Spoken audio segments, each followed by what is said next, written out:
Halo teman-teman, Assalamualaikum warahmatullahi wabarakatuh. Gimana belajarnya? Sudah lancar ya? Baik, sekarang kita akan belajar MySQL yang ketiga, yaitu membuat dan menghapus tabel. Jadi, jika kamu sudah bisa membuat database, di dalam database itu kamu bisa membuat tabel, yang mana tabel bisa dipakai untuk menyimpan data. Baik. Nah, ini adalah contoh atau sintak dasar perintah SQL di dalam MySQL yang dipakai untuk membuat tabel baru.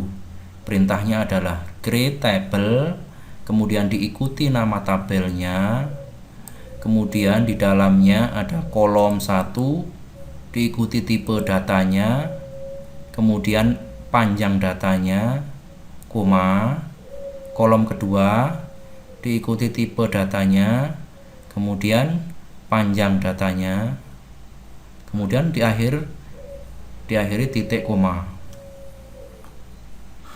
Nah, untuk tipe data ini sudah kami berikan beberapa penjelasan.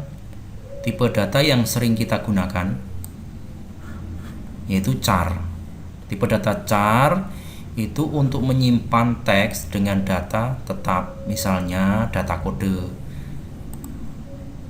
Varchar itu hampir sama dengan char, yaitu untuk menyimpan data teks, tetapi bedanya kalau varchar biasa digunakan untuk menyimpan data yang datanya itu fleksibel atau tidak tetap, misalnya nama. Kalau nama kan kadang-kadang ada yang namanya Jono, ada yang namanya Joko, ada yang namanya Iis, ada yang namanya Fitria Prasetyawati. Jadi ada yang panjang, ada yang pendek. Nah, data-data yang datanya tidak pasti itu kita bisa menggunakan tipe data varchar. Kalau char biasanya digunakan untuk kode, kan kalau kode itu biasanya 2 digit, misalnya contoh misalnya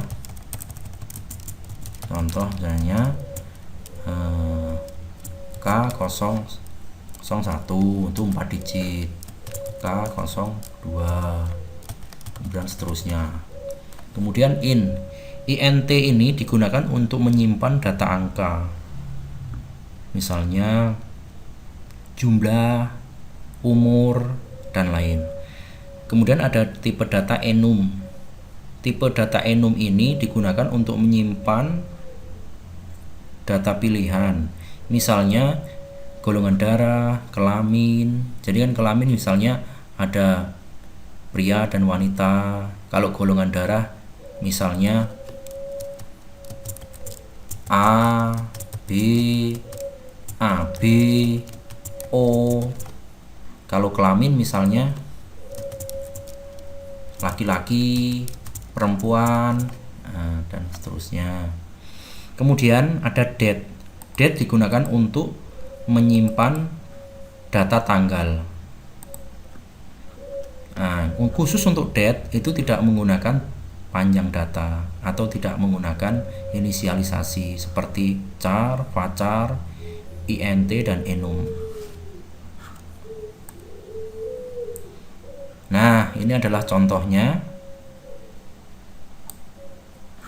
Contoh 1. Kita akan membuat tabel user dengan asumsi aja tabel user itu ada 2 kolom ya.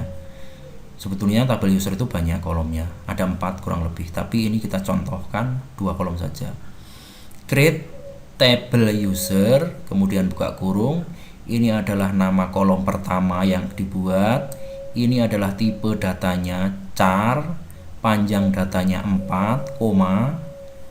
Terus ini nama user, varchar tipe datanya, panjangnya 100. Kemudian tutup. Ini tutup.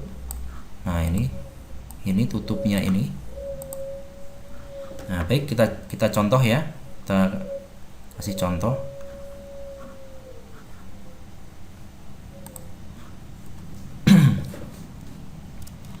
Pertama, sebelum bisa membuat tabel, kalian harus memiliki database dulu.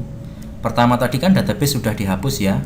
Jadi sekarang kalian harus membuat database baru. Misalnya saja database-nya sekolah.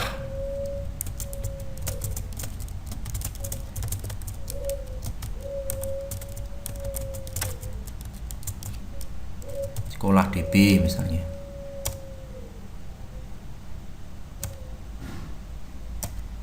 Enter. Sekarang tabel sekolah DB sudah berhasil dibuat. Selanjutnya, kalian harus masuk ke dalam database tersebut. Perintahnya adalah use.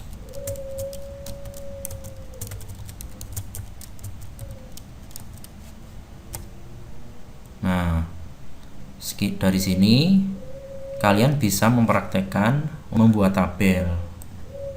Nih, tabel user. Sebelum membuat tabel, kalian harus mempersiapkan database-nya dulu. Misalnya tabel yang akan kita buat tidak ada di dalam database bernama sekolah DB. Maka database sekolah DB jika belum ada, kita harus membuatnya dulu. Perintahnya masih ingat ya pada pelajaran yang lalu, yaitu create database.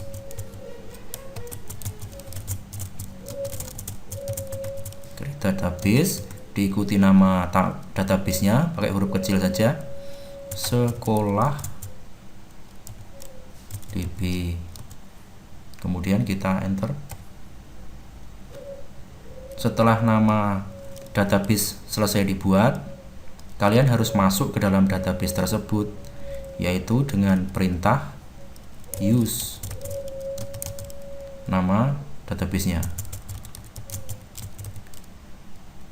Kemudian titik koma, enter. Use itu dipakai untuk masuk ke dalam database atau mengaktifkan database. Sekarang, setelah kita berhasil masuk ke dalam database, kita bisa membuat tabel baru di dalamnya. Seperti contoh yang tadi, yaitu membuat tabel dengan nama user. Tabel user kita buat 2 kolom.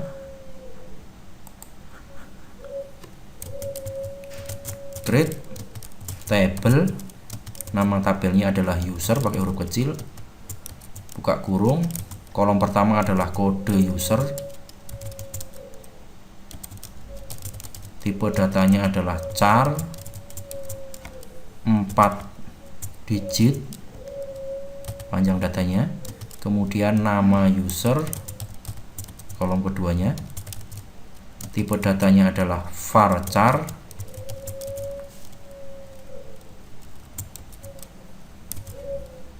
(100) digit.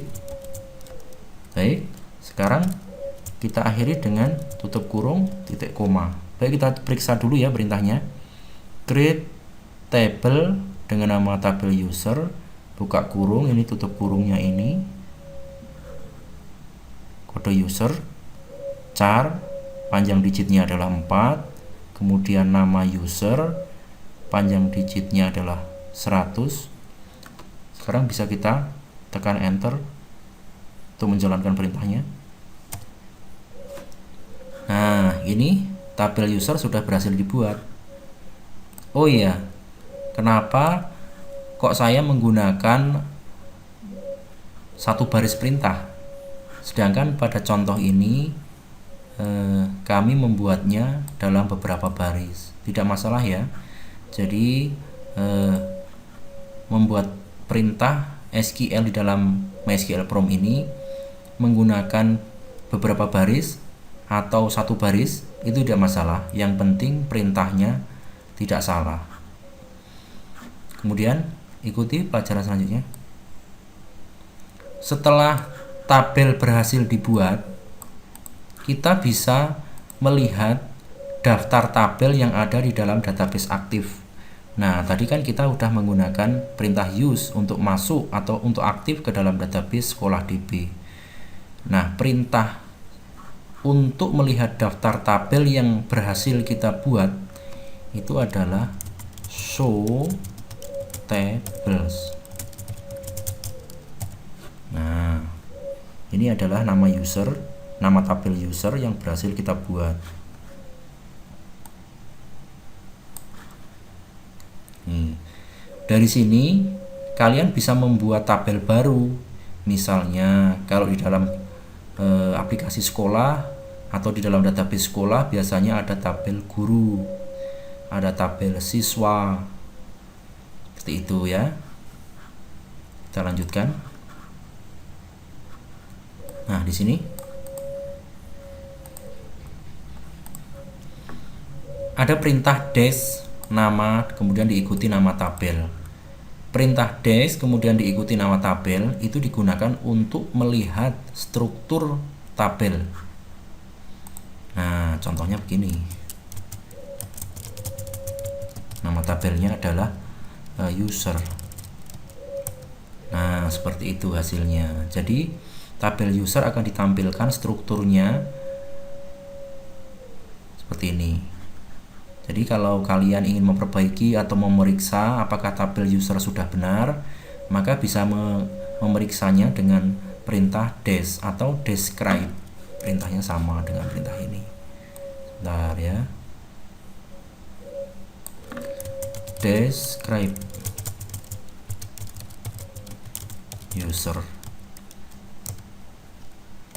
Nah, hasilnya sama. Describe user.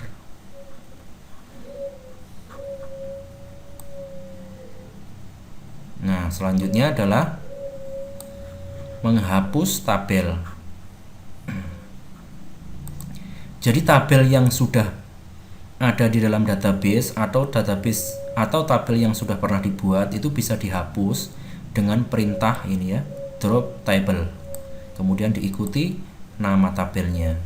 Tetapi hati-hati ya, tabel yang sudah dihapus, maka tabel tersebut sudah tidak bisa dikembalikan lagi. Data yang ada di dalam tabel tersebut juga akan hilang. Jadi harap berhati-hati ya. Sebagai contoh begini perintahnya.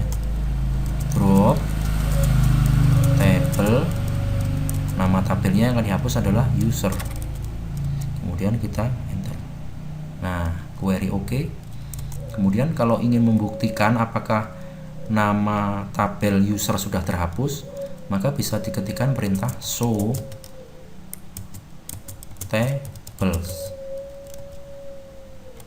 Nah, tabelnya sudah kosong, empty set. Oke, sekarang kalian bisa mengulangi lagi ya, membuat tabel kemudian menghapusnya. Oke, sekian dulu ya pelajaran kali ini. Selamat mencoba.